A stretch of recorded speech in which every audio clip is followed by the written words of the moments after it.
Hello, everyone. Welcome to Decoding Downtowns, brought to you by Vistity. In this podcast, we dive deep with leaders from business improvement districts across the nation, revealing the strategies that are shaping the future of urban development and economic growth. Thanks for joining us.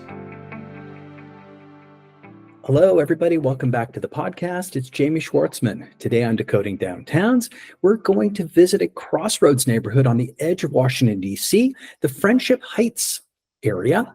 Their executive director is Natalie Avery. She's the president and executive director of the Friendship Heights Alliance. Natalie, how are you today? Welcome to the podcast. I'm doing great, Jamie. How are you? It's a pleasure to be here. Well, it's great to have you. Tell us a little bit about Friendship Heights. What's it like there? So Friendship Heights is a neighborhood at the crossroads of Montgomery County, Maryland, and Washington, D.C. It's in upper north, part of it is in upper northwest DC, and then the other part is in the south of the Montgomery County. And it is a very dynamic, interesting place that has enormous potential. It is a place that is at an inflection point. It's going through major changes as it transitions from much more of a drivable suburban shopping and retail location to a more of an urban center, a neighborhood with lots more residents on the main commercial corridors, more neighborhood serving retail. We have some great destination retail, but we're looking to bring even more neighborhood serving retail. And one thing that's really interesting too is that it's a neighborhood that's moving from a built environment that was much more sort of inward looking to a built environment that's going to be more outward looking, and meaning that, you know, the stores and housing on the main commercial corridor is going to meet the sidewalk.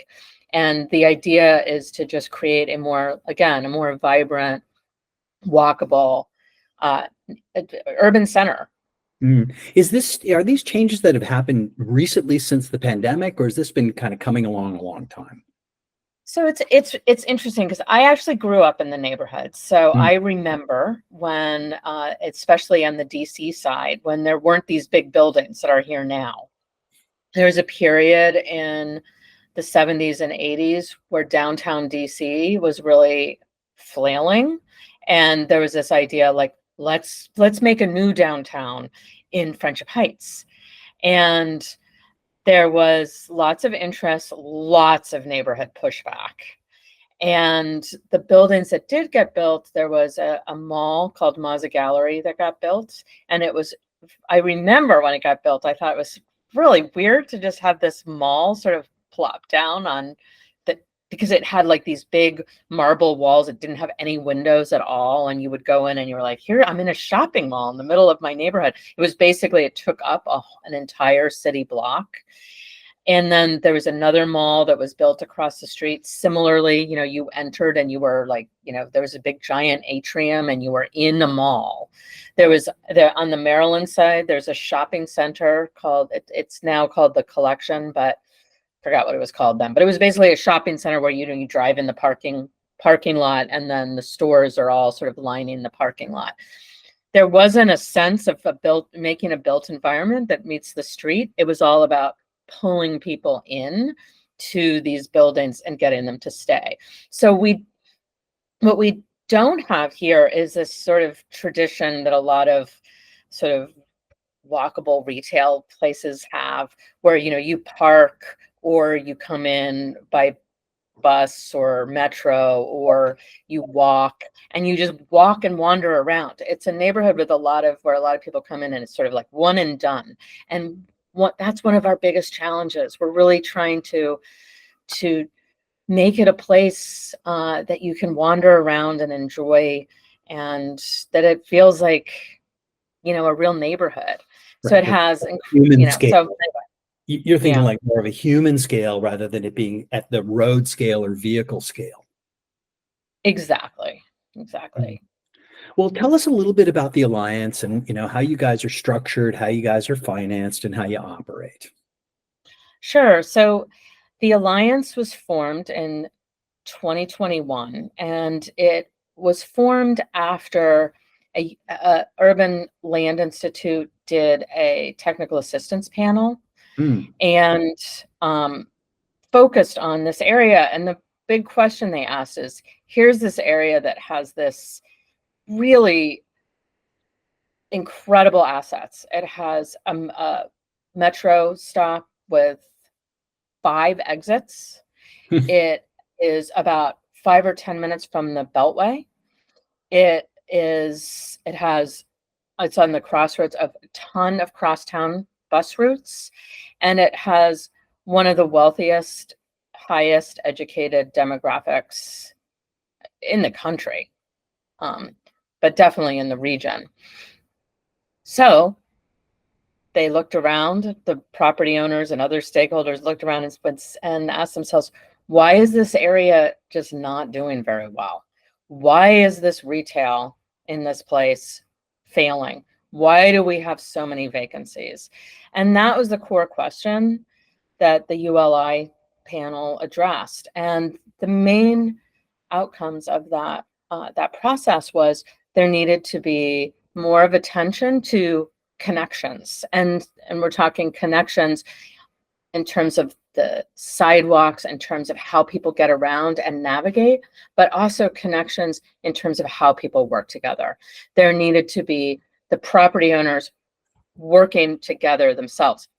The state of affairs that I told you about was developers coming in and building a building and wanting to make that building the place that they competed for people to come in and be in their building, not that building. And I think there's been such a shift in understanding that it's not just about your building and your location, it's about the place. Right. And it's a rising tide. Yeah. It's all And those. so that was then, and then the other thing that came out of that process was a recommendation to form a cross-jurisdictional business improvement district to manage the changes that and guide this process. We have a long way to go. When buildings get built, they're pretty sticky. and you have to work with the built environment you have, even if you're in the process of transition and transformation. So there was a need for an organization to bring to sort of be the glue, and sort of hold the vision of the possibility of what this place can be like, but in the meantime also just build again I think I would say that our guiding principle is connection and community, and that is fundamentally what we're doing through all of our programming is building a better sense of connection to this place. It certainly suits the name of the community.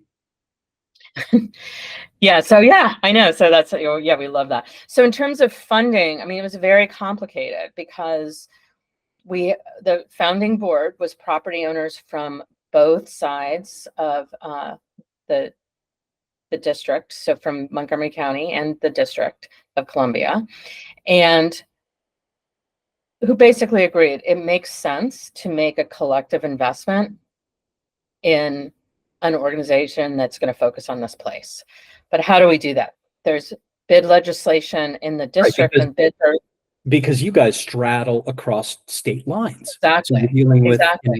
two different governmental entities that you have to integrate with. Exactly. So there's a long established track record of business improvement districts in DC. And actually in my prior role, I ran the DC Business Improvement District Council for about 7 years. So I was very familiar, with the community of bids in DC and the bid law and the bid legislation process. And then on the Maryland side, there has not been a bid in Montgomery County, and they're still in the process of building their legislation, and nobody has succeeded in actually forming a business improvement district in Montgomery County. So, we would have been the first Montgomery County bid and the first cross-jurisdictional bid. But what they do have in Montgomery County is a mechanism that's called an urban district. And these were started like 30 years ago. And the idea was, it's complicated. I don't want to get too in the weeds, but it's a similar idea of the county creating a mechanism where property owners could basically make a collective investment through, and they were kind of complicated financing mechanisms. Some of it was based on property tax. Some of the funding actually came from parking lot revenue, and from when there was developments, there was like a payment you'd have to make. So it was complicated. It wasn't quite as simple as the sort of streamlined business improvement district funding mechanism. But the idea was having place-based services in a defined boundary. So for a whole host of reasons, the decision was made that we would go for forming an urban district on the Montgomery County side and a bid on the district side. So for an urban district, all you have to do is get a vote from the county council. And the county council was only going to support if a majority of the property owners were like, we want this, because otherwise it would be a disaster. So the property owners were like, yes, tax us, we want this. And on the DC side, you go through a legislative process, but you also have to have the property owners sign a petition, and you have to reach a threshold of over 50% of the assessed value and over 25% of the number of parcels. And we exceeded both those. We had, really huge support for the bid on the district side. So basically, it's interesting how we operate. On the district side, the bid funds are collected and they go straight to us as a nonprofit, in the way that every other bid in the district does. In the Maryland side, the tax is collected. It goes to the urban district, which is managed by a county entity.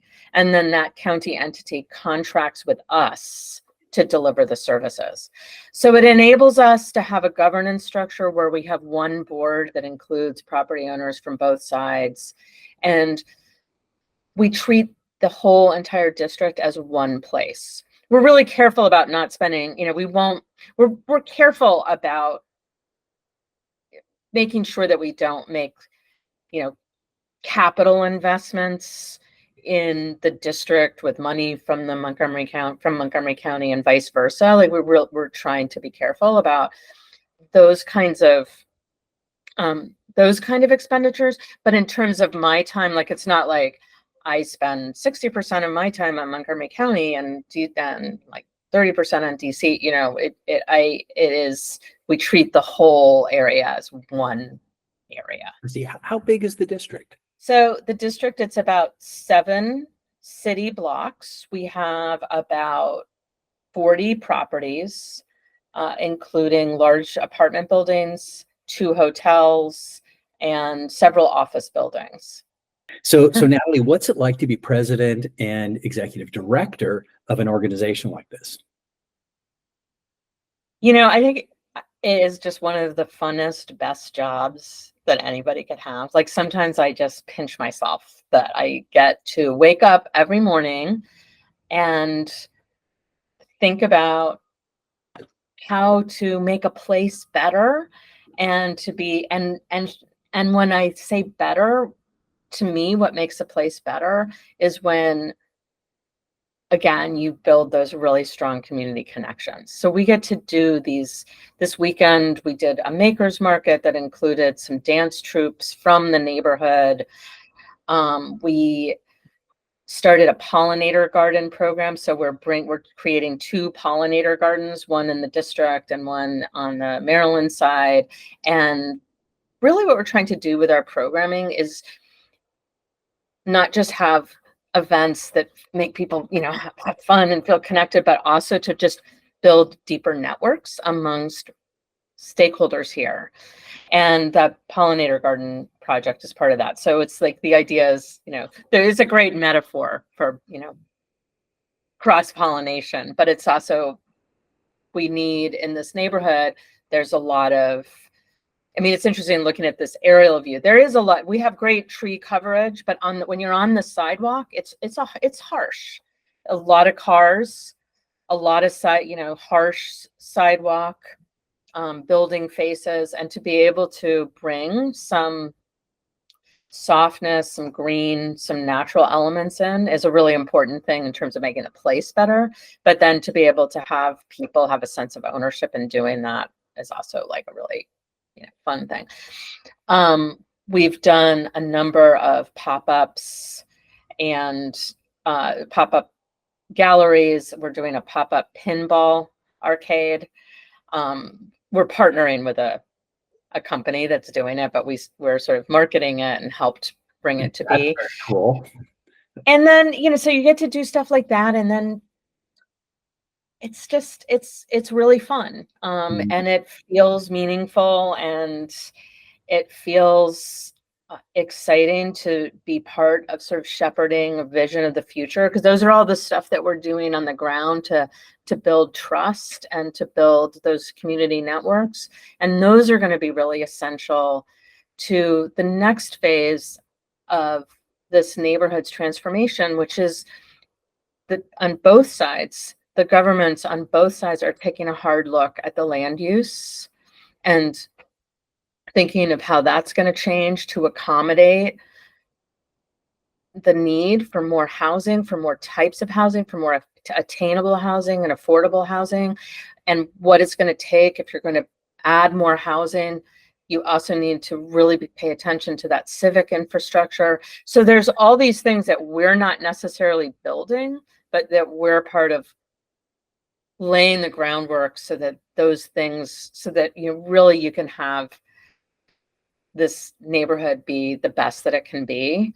And I think that that's going to be the more that there's people that are building trusting relationships while envisioning a better future, especially, and anybody knows that if you're talking about land use and you're talking about streets in the places where people live, there's going to be some controversy and conflict. So, it's going to be really important to sort of work through that.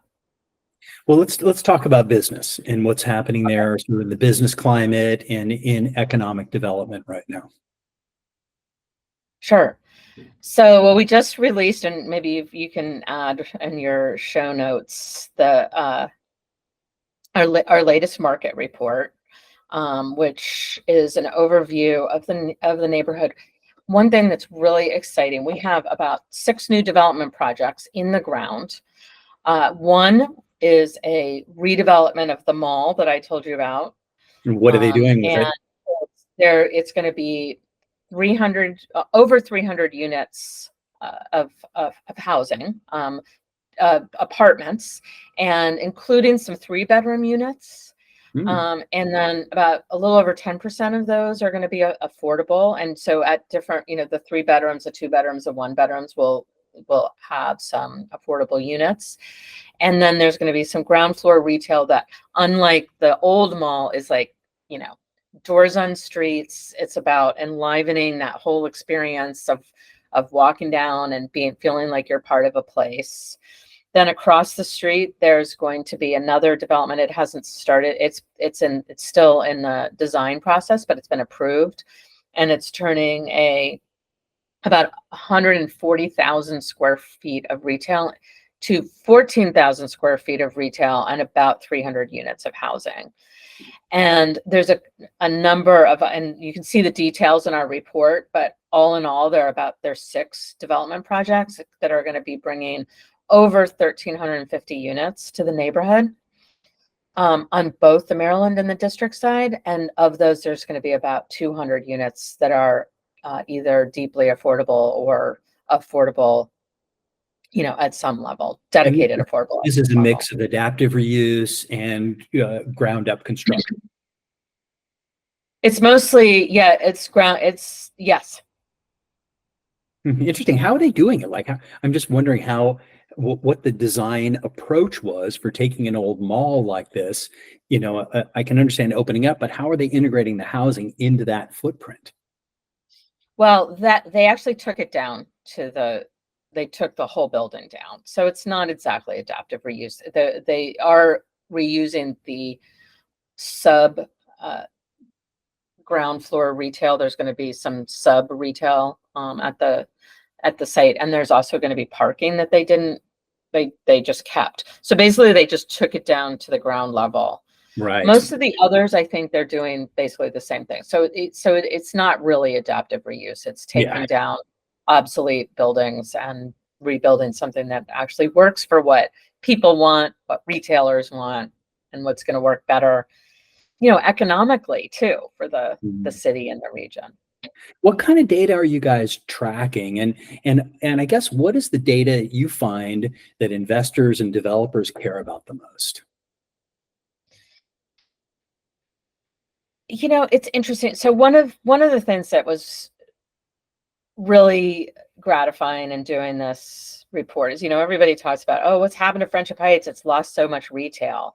But we've actually had, in the last few years, 8 new retailers open, but we've had about 13 expand into the neighborhood, so that, decide that, like, we want to stay here, and it's a great place to be. And it's 25 in total. Some really fun new things. We have a new food hall that just opened up that's just super fun. It is a really great social environment, but it is also, like, the way food halls are able to bring some of that much more local and creative stuff. Yeah, exactly. And then we have a large specialty grocer that's coming in. We're not allowed to say who it is, but that is gonna really change the neighborhood too, because it's gonna be right on the street. Whereas a lot of the other groceries are more of that sort of suburban form, when, they're sort of hidden and you go into the parking lot. This is gonna be, right on the street. And I think it's gonna really add to the street life too. So there's just a lot happening. And I think the other thing that I think that our property owners and retailers and businesses care about is, like, just the sense that there's some momentum, and that it had and just the sense of potential here, and people being excited that they can be part of that change. And I think that is that there is attention to the place and the story of the place, I think, is another thing that people are excited about, because this is like, if on paper, you would look and you're like, this has, there's incredible demographics, incredible transit connections, and, an amazing location, but it's compared to other competitors throughout the region and the city, it has kind of declined. And now, partly because it just didn't really keep up. It just was kind of like, it just sort of didn't, there wasn't a need to sort of think about, like, how the neighborhood was working, because it just kind of worked. Sounds like until it didn't, and because for a long time it really was one of the main destinations in the city for retail, and in the city and the region. We had major department stores. And we still do have some major department stores, but it was much more of this kind of regional shopping destination. And now there's a lot more competition. So there's kind of an identity crisis. And I think what's important, again, that shift from, like, people not just looking at the numbers, but looking at the story, not just looking at the location, but looking at the place. So I don't know, that was kind of a long-winded answer to your question. No, it makes a lot of sense. And I'm wondering also, like, how you're using, maybe any visualization tools, data visualization, dashboards. Do you think those play a role in you achieving your objectives in the future? So we have not that, I mean, in terms of looking at doing some urban design works and thinking about scenarios for the future, that's definitely in the cards and something that we want to do, because we think it's really important. If you're going to say there's a lot of change afoot and a lot of things that are going to make this place work better, especially if we add density, it's really important for people to see the possibilities. So I think that one of the most important things that, and we're not there yet, we hopefully will be in terms of some of the work that we're doing, but what we have really focused on is with our events and activations, having really good photography and being really organized with our photography. So we have, that's, one of the things that we've built up is just a really good image library that shows, so that, because a lot of people are like, Friendship Heights, why would I go to Friendship Heights? But then if you're able to be like, look at this, look at how fun this event looks, look at all these different kinds of people, like, it sort of challenges some of the stereotypes that people might have about it. So that's been a really, really important thing. And again, having that photography happen at events, so that it's not just like, sort of, having like models sitting, a lot of real estate photography when it's like, Right, so models it's sitting. in real life. In real life, it feels natural, and you really get a sense of what the vibe and the lifestyle is there. Yeah. So, I mean, that's been a really important, thing, a work goal, and it's been it's been something that we've invested in because it's important in terms of that storytelling piece. You can tell the story all you want with words, but it's so important for people to see what you're talking about. And then even so, and the interventions on the street, like, having murals, we've done a lot with plantings, with creating seating arrangements, things like that. You also want people to see what those look like and feel like it. So let's look at the next one short year ahead, where it's August 1st, 2024. So if you were to think about August 1, 2025, what do you think is on the table between now and then? So there's some really important planning processes that will be underway in both the district and Montgomery County. So it's going to be really important for us to continue, again, to build understanding of the economics, of the urban design possibilities, of the transportation networks, of pedestrian safety issues, all of those kind of things. So we are going to have to continue that work of really building our own vision, and then sharing that vision and having people contribute to building a vision, so that when there's decisions that need to be made about investments, about, we're not going to be directly involved in land use conversations, but when there's going to be, conversations about what is this neighborhood going to look like, we want to be able to really, be at the table and be really prepared, having like studied not only the underlying, again, economics, but also studying the geography. That's going to be critically important. So that is something that next year we're going to be focusing on. The other things that we're going to be focusing on next year is, again, moving from, we've really had some fun, great events that we have put on. And through that, we've met some really amazing people. And a lot of our events, we've worked with local people and neighborhood people to help us put them on. One of the things we really want to do in the year coming up is have more people be able to take ownership of the event creation and the community building creation. So that's like the pollinator garden effort that we're doing. We also have some again, the pop-ups that are the pop-up gallery spaces that we're building. we want to try to create venues for people to do some of their own things. I think that's going to be a really important thing that we're going to be doing next year. The other thing I'm super excited about that we're doing next year is we're launching a youth council, and that is starting in September. We've already started it before the school year ended. We're working with a public school in Montgomery County and a public school in the district that both basically were equidistant between the two schools. And I think teenagers can give you some of the best data and insights possible about place and what works about place and what works about like the story of a place. So I'm really excited to get their insights. What are they going to do? How do you see it structured?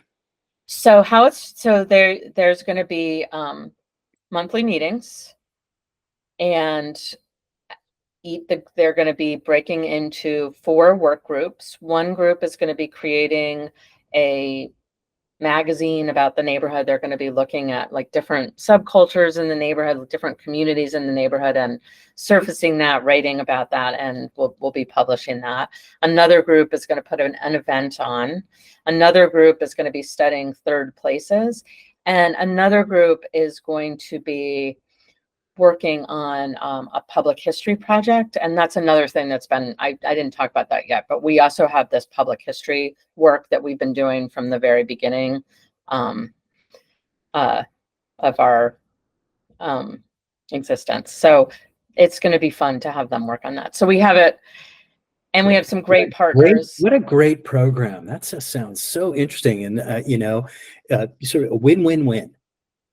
Yeah, that's how I feel about it too. But again, like, in order for that, I mean, I think this is something that, being a bid director, to make the case, I mean, I had to get my board to agree to this. And it wasn't just a matter of a budget, but it was a matter of making the case that like this is part of creating place. And this is going to be a major value add for us on a lot of different levels.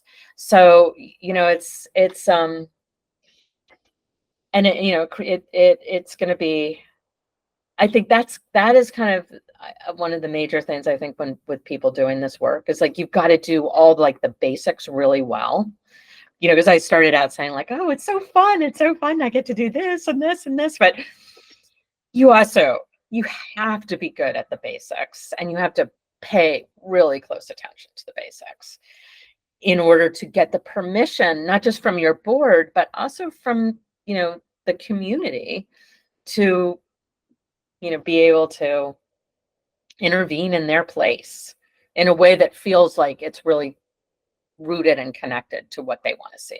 That it's not just you parachuting in and being like, here, we're going to plop some Adirondack chairs down. No, we're only going to do that if you want that. And, Okay, Natalie, let's play make-believe for a moment, and we're going to pretend that we've met at magic school. We've both got our magic wands. You've got your magic wand, and you're going to use it to cast a spell to promote the vitality of Friendship Heights. Natalie Avery, how would you use your magic wand? I would use it to really transform the road network, to make it a much more pedestrian friendly place.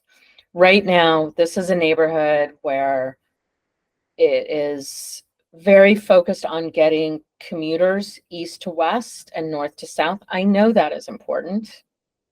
I'm not naive about the importance of moving people around in regions and cities. And I think this is a place of enormous potential in terms, if we're right on top of a metro station. We're 15 minutes from downtown DC. We're 15 minutes from NIH. It's an amazing location. And if we're going to have a lot more people living here, we have to have a place where people feel really comfortable walking around, and that the public environment is people friendly. It is more geared towards people than it is towards cars. And that I feel like that's just a really critical piece, probably for all our cities. I mean, how we're all thinking about remaking cities, but that's, yeah, my magic wand would be, how do we still move? We know we need to still move cars through here, but how do we do it in a way that makes these pedestrian connections not just safer, but just feel better? You know, you can walk around, you can be like relatively safe on the sidewalk, but it feels, you know, loud, and it feels like sort of the blaring traffic going by you. Like, how can it be something that is just a better environment for With the navigating? amazing magical spell. Yes. Natalie, before we wrap up, how can people keep an eye on what's going on in Friendship Heights? Well, luckily we have a very easy website to remember. It's just friendshipheights.com.